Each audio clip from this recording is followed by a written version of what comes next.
Gloire à Dieu. Merci, merci de me faire confiance. Gloire à Dieu. J'aimerais tout d'abord prier pour ce moment, pour que vraiment je sois vraiment un instrument utilisé par Dieu, par le Saint-Esprit. Père Céleste, merci pour ce moment de gloire, ce moment de victoire, Père Céleste. Merci parce que tu nous as accompagnés dans ta présence, Papa. Que ta présence soit là, que ton amour soit là, Père Céleste, et que tu puisses vraiment m'utiliser, Père Céleste, comme un instrument pour ta gloire et pour ta gloire seule, Papa. Je veux que tu parles, Père Céleste, à travers moi, mais par ton esprit, Père Céleste. Prends le contrôle de ma bouche, prends le contrôle de mes pensées, Père Céleste, et que ça soit toi qui sois ici. C'est comme ça, je te prie dans le nom puissant de Jésus-Christ. Amen. Amen. Alors, bonjour les femmes. J'espère que vous allez bien, que vous avez passé un très bon début de semaine, que tout se passe bien. Alors du coup, aujourd'hui, le titre de mon message, c'est la prison. Donc on a parlé mardi, Loana, elle a apporté une très très très belle parole mardi, et je vais continuer sur la même lancée. On va parler de prison. Avant de commencer dans le vif du sujet, j'ai pris quand même une définition de la prison.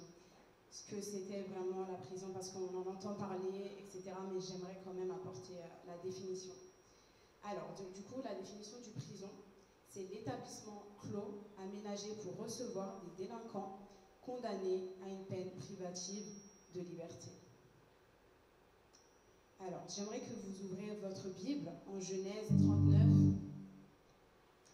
39, 22 à 23. Genèse 39, 22 à 23.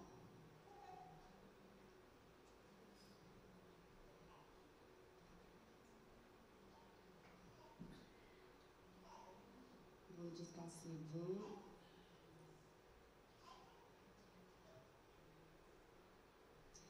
Alors, du coup, le chef de la prison remit entre les mains de Joseph tous les prisonniers. Tout ce qui se faisait, c'est Joseph qui le faisait faire. Le chef de la prison ne s'occupait en rien de ce qui était confié à Joseph, car le Seigneur était avec lui, et ce qu'il entreprenait, le Seigneur le faisait réussir. Amen. Dans ce passage, alors, comme exemple, on va prendre vraiment Joseph, parce que c'est vraiment un exemple pour tous. Et dans le premier point, c'est garder notre identité, peu importe l'endroit. Joseph, c'est quelqu'un qui est actuellement du coup en prison, mais qui a gardé quand même cette identité, peu importe là où il était. Parce qu'on voit bien qu'avant, il était avec sa famille, et il n'était pas très aimé auprès de ses frères, et il a quand même gardé son identité. Il a quand même gardé son identité c'était quelqu'un de respectueux, obéissant à ses parents, malgré qu'il était quand même détesté auprès de ses frères. Et vraiment, peu importe l'endroit, parce qu'avant, il était avec sa famille, et maintenant, il est en prison. Mais même en prison, il savait vraiment gouverner avec un cœur aligné à celui de Dieu. Amen. Et on constate vraiment que son identité vraiment ne dépend pas de l'endroit où il est. Il pouvait se dire que, il est en prison, et peut-être vraiment oublier son identité en Christ, mais peu importe, il a gardé. Peu importe qu'il est en prison, il a quand même gardé. Amen. Donc, je veux quand même faire comprendre que le lieu ne définit pas qui je suis. Et en aucun cas, tu dois changer ton identité en Christ. Amen. Que ça soit au travail, que ça soit auprès de la famille, que ça soit à l'école, tu ne dois pas changer ton identité. Amen. Ça veut dire que lorsque tu commences à sortir de ce lieu, de ces quatre murs, peu importe là où tu es, garde ton identité en Christ. Amen. Et pour garder ton identité en Christ, je sais que c'est très, très, très important de garder son cœur aussi.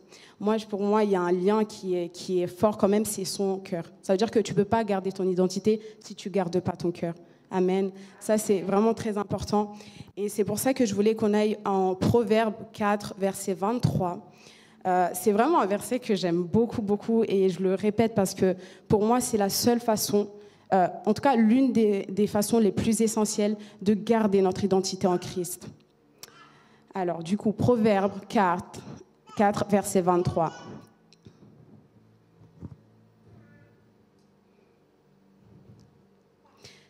Alors, du coup, bon. Garde ton cœur plus que toute autre chose, car de lui jaillissent les sources de la vie. Amen. Ça veut dire que de notre cœur vient tout ce qui est pensé. De notre cœur vient tout vraiment les comportements qu'on peut avoir envers d'autres personnes, notre pensée.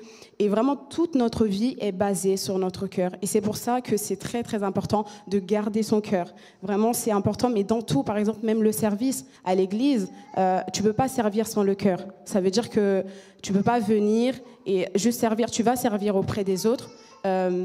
Les pasteurs vont voir que tu sers. Les gens de l'église vont voir que tu sers. Mais si tu ne sers pas avec le cœur, c'est en vain, vraiment. Et c'est pour ça que je parle vraiment du cœur, parce qu'on parle d'identité. J'ai parlé d'identité, le fait de rester, de garder cette identité en Christ. Mais on ne peut pas garder cette identité en Christ si on ne garde pas notre cœur. Amen. C'est important. Alléluia. Et aussi, parce que je parle de cœur, et le but, c'est vraiment d'avoir un cœur aligné à celui de Dieu, d'avoir un cœur pur.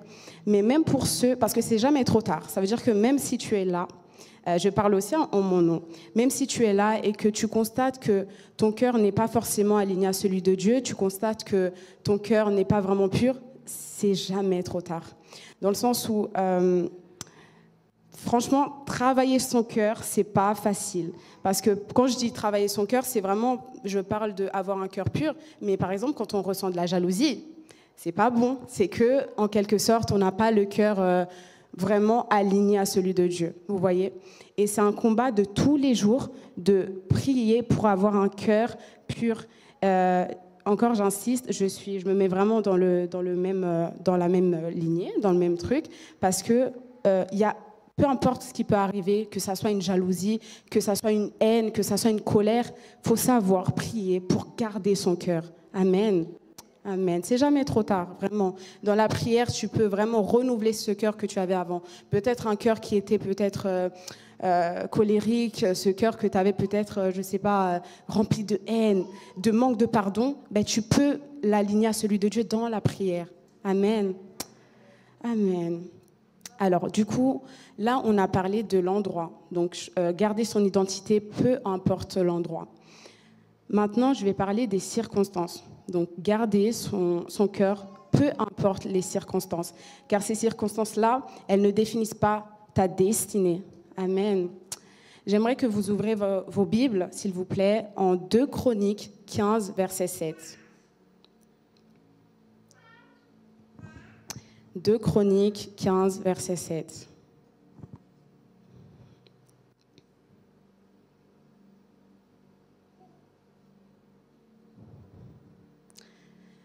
Mais vous, maintenant, soyez forts, ne vous laissez pas décourager, votre œuvre sera récompensée. Amen. Alors, du coup, Joseph s'est retrouvé dans la prison. Et malgré qu'il était dans la prison, la destinée de Joseph, c'était de gouverner sur les prisonniers. Gouverner, peu importe, pas forcément que sur les prisonniers, mais gouverner tout simplement. C'était sa destinée. Et pourtant, il aurait pu se dire, quand on l'a vendu, il aurait pu se dire, mais Seigneur, c'est ça ma destinée au final ? Mais il a toujours cru en sa destinée. Il n'a pas compté sur cette circonstance-là. Et même quand il est arrivé en prison, pareil, il aurait pu se dire, mais attends Seigneur, là je suis en prison, comment je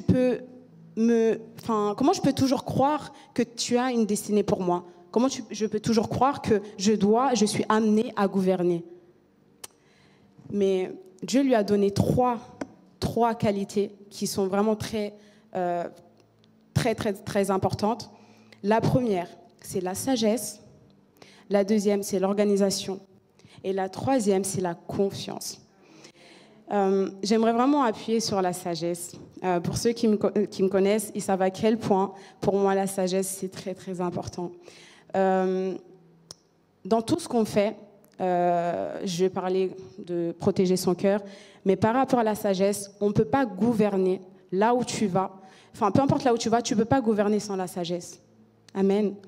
La sagesse, c'est tellement quelque chose qu'on doit demander sans arrêt au Seigneur.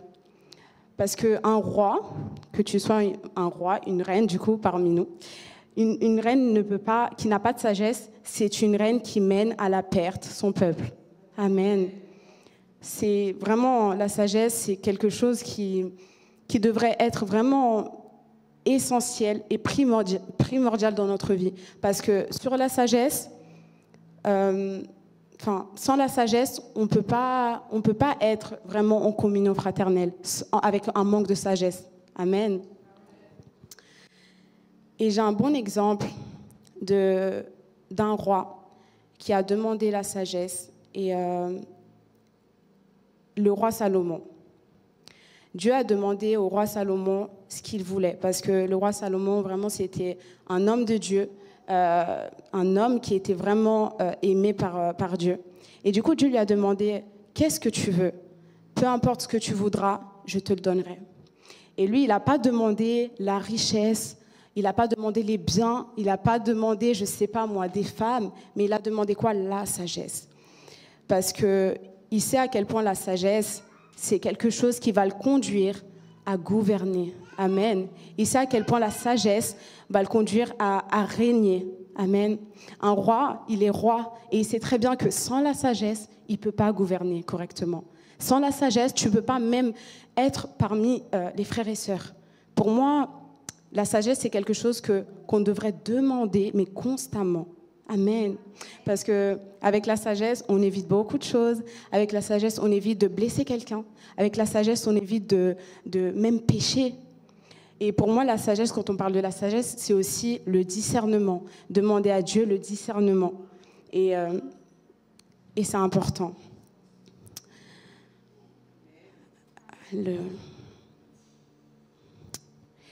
Et aussi, on a vu que Joseph, malgré le fait qu'il était en prison, sa destinée n'a pas changé. Sa destinée n'a pas changé. Sa destinée était vraiment de gouverner. Et j'aimerais aussi que tu comprennes que peu importe les circonstances, peu importe là où tu es, là où tu te trouves, peu importe l'épreuve dans laquelle tu es, ta destinée ne changera pas. Si Dieu a décidé que telle destinée est la tienne, ça sera la tienne. Peu importe ce qui se passe. Amen. Ça veut dire que si ta destinée est d'être docteur, même si maintenant tu as raté 2-3 fois les examens, tu vas devenir docteur. Peu importe ce qui se passe. Amen.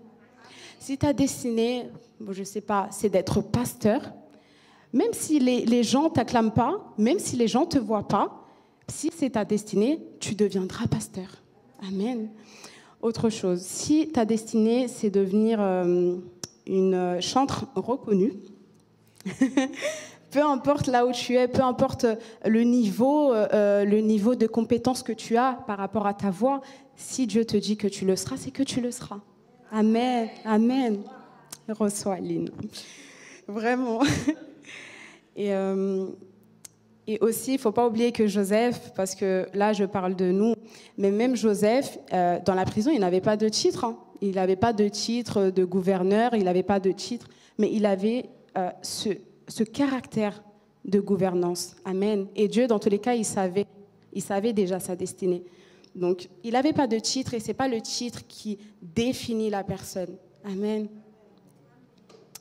Donc, vraiment, si tu n'as pas de reconnaissance vis-à-vis des hommes, c'est pas grave, parce que ce que Dieu te donne, il ne le retire pas. Vous savez, vous pouvez perdre votre destinée, mais par vous-même. Les circonstances ne peuvent pas retirer ta destinée. Les personnes ne peuvent pas te enlever la destinée. Mais la seule personne qui peut enlever ta destinée, c'est toi-même. Parce que tu ne crois pas, parce que tu n'as pas la foi, ou peut-être que tu es découragé. Mais il n'y a que toi qui peux enlever vraiment ta destinée. Amen. Pas les circonstances et ni les personnes. J'aimerais parler aussi de l'apôtre Paul, parce que là, on parle de prison, on a parlé de Joseph, mais j'aimerais aussi parler du caractère de l'apôtre Paul, vraiment un modèle d'excellence. Prenons Actes, verset 28, Actes 28, verset 30 à 31.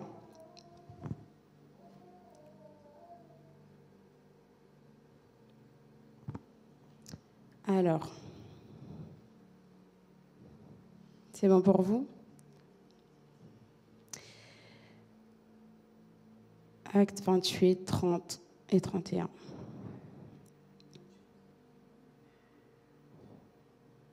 Au 31. Alors, Paul demeura 2 années entières dans le logement qu'il avait loué. Il accueillait tous ceux qui venaient chez lui. Il annonçait le règne de Dieu et il enseignait ce qui concerne le Seigneur Jésus-Christ avec une entière assurance et sans obstacle. Amen.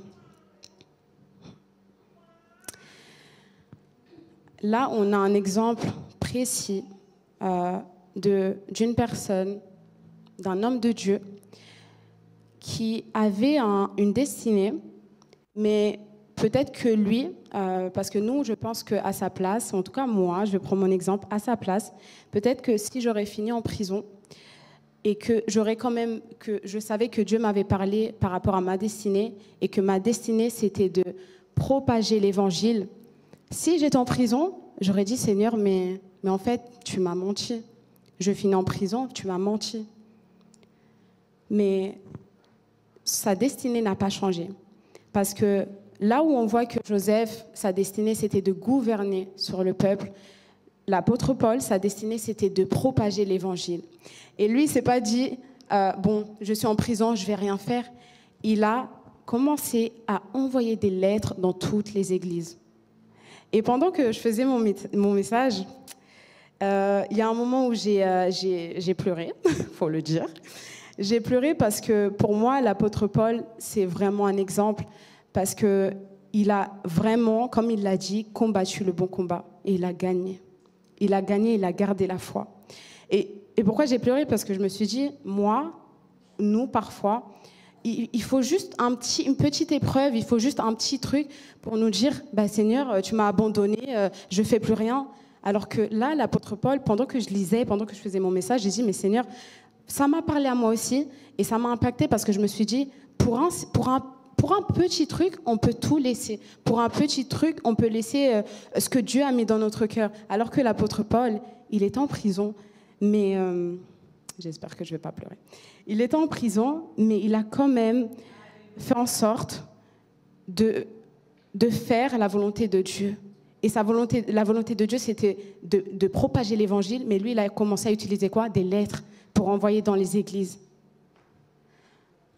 Je pense que je devrais prendre l'exemple de l'apôtre Paul. Je pense qu'on devrait prendre l'exemple de l'apôtre Paul et utiliser les circonstances difficiles pour faire la volonté de Dieu malgré tout. Amen. Et franchement, ça me pousse vraiment à comprendre que peu importe ce que Dieu met dans ton cœur, la promesse qu'il t'a donnée, elle s'accomplira.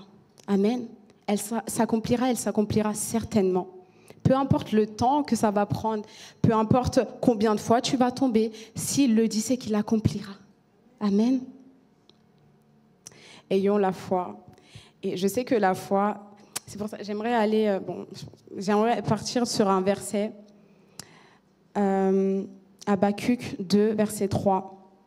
Par rapport à la foi, par rapport au fait de quand même garder ce rêve que Dieu nous met dans notre cœur, cette promesse que Dieu met dans notre cœur, de la garder et de se souvenir qu'il accomplira. Amen. Donc dans Habacuc 2, verset 3, pareil, c'est l'un de mes versets préférés, j'aime beaucoup. Il dit, car c'est une prophétie dont le temps est déjà fixé.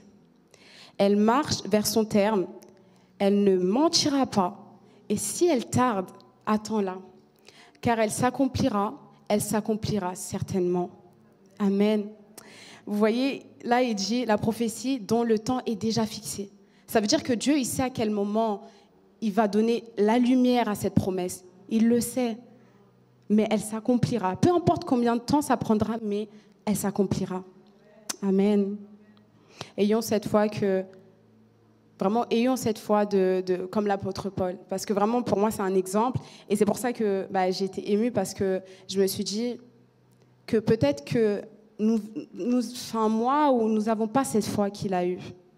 Et c'est pour ça qu'il a achevé cette course et il a gardé cette foi. Amen. Et avant de terminer, on est vers la fin.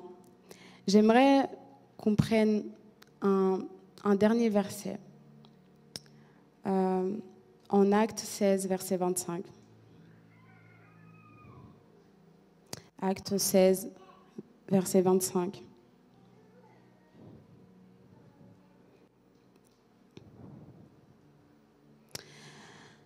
Alors, vers le milieu de la nuit, Paul et Silas priaient et chantaient les louanges de Dieu, et les prisonniers les entendaient. Amen.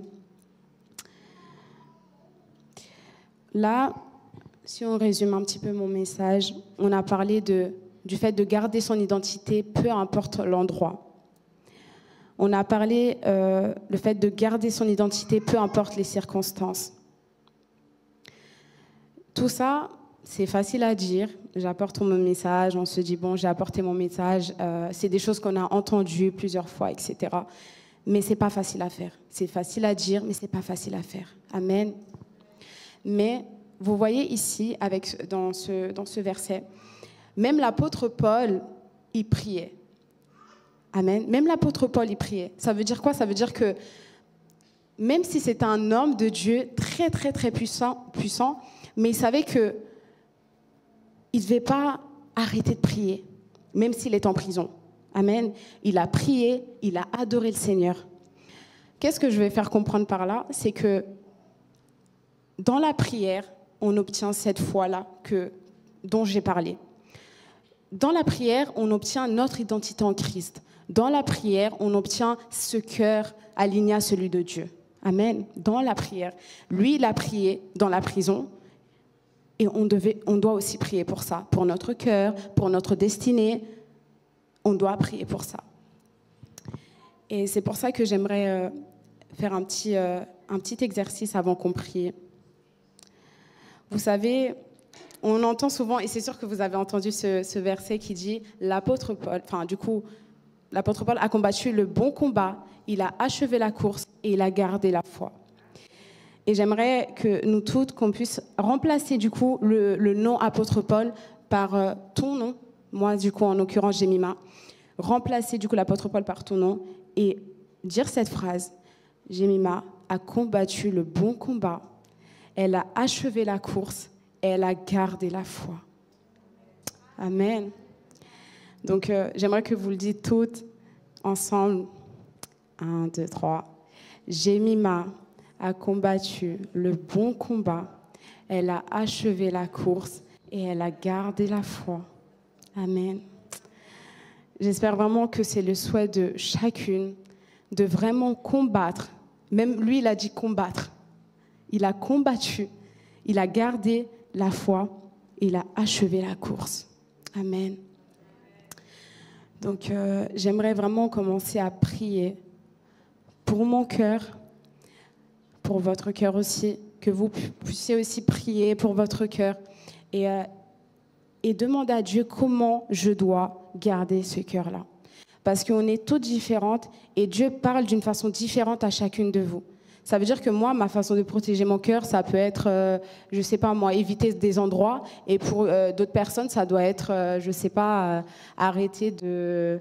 éviter certains... Pareil, certains... Mais chacune a une façon différente de protéger son cœur. Mais Dieu peut parler à chacune de vous et dire, ma fille, tu vois, pour garder ton cœur, tu dois éviter telle chose.